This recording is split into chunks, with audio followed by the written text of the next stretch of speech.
سب سے پہلے تو میں پاک افواج کا شکریہ ادا کرتا ہوں. جب بھی مشکل کی گھڑی آئی ہے تو ہماری پاک افواج نے ہمیشہ ہمارے ساتھ کھڑی رہی ہے. آج صبح جب یہ سارا ہو رہا تھا، پانی بہت زیادہ تھا، تو جب میں نے اپنی حکومت کو ریکویسٹ کی، میں نے وزیر اعلیٰ صاحب سے کہا تو انہوں نے فوراً پھر پاک آرمی کو کہا اور ہماری ہائر اپ کو کہا.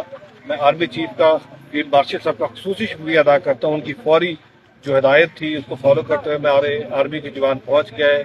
اور اسی طریقے سے جو ہماری گرو گرانتھ صاحب جو ہمارے لیے گرو کا درجہ ہماری گولی بک ہے، ان کے لیے گاجی کے ہیلی کاپٹر بھجوا رہے ہیں اور ان کو فوراً آپ وہاں سے ویکیوٹ کریں. بٹ ہم نے جو ہماری گولی بک ہے دیٹ از ناؤ سیف.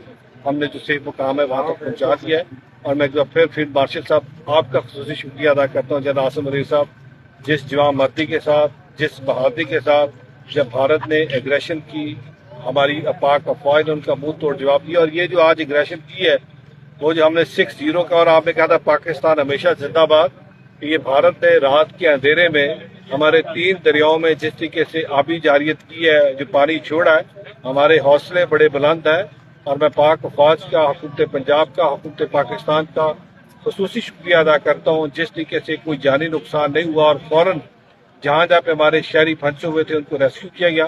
سو میں پاک افواج کی جرت کو بھی سلام کرتا ہوں اور آپ کی جو ہمیشہ سپورٹ رہی ہے میں اس کو خراج تحسین پیش کرتا ہوں. اور خاص کر فیلڈ مارشل جناب عاصم علی صاحب کا شکریہ ادا کرتا ہوں آپ کے کنسرن کا کہ گرو گرانتھ صاحب کو سیف مقام پہ پہنچایا جائے.